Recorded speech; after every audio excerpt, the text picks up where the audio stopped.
दिहलु दर्द बड़ी जोर 76 दिहलु दर्द बड़ी जोर।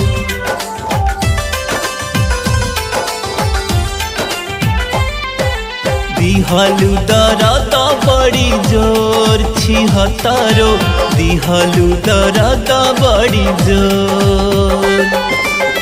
अपने मरद पा छुड़ा चलवालू अपने मरद पा छुड़ा चलवालू गिरल ना अखिया से लो।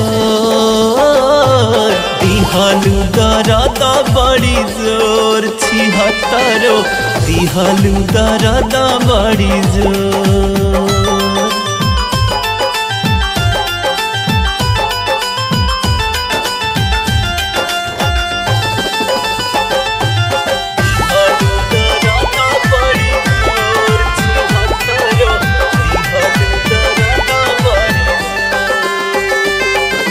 खैलू हो का कैलू हो अपने मरद के तुम ऐलू हो।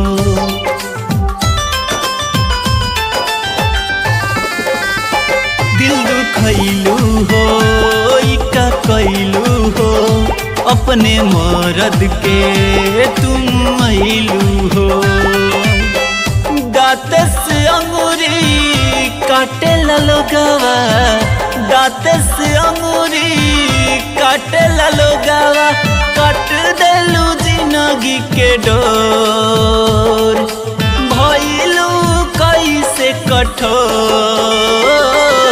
दिहलु दर्द बड़ी जोर 76 दिहलु दर्द बड़ी जोर।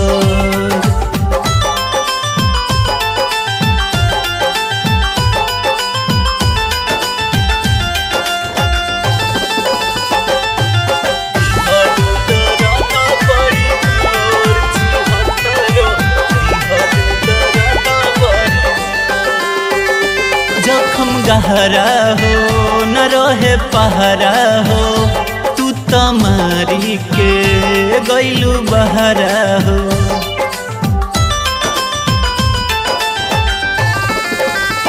जखम गहरा हो न रहे पहरा हो तू तमारी के गैलू बहरा हो।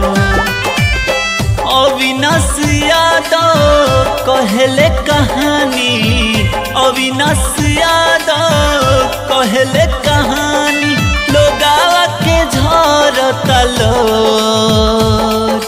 दिलावा के दिहलु तू तो दिहलु दर्द बड़ी जोर 76 दिहलु दर्द बड़ी जोर। दिहलु दर्द बड़ी जोर 76 दिहलु दर्द बड़ी जोर। Kamlesh recording studio Mohammadpur.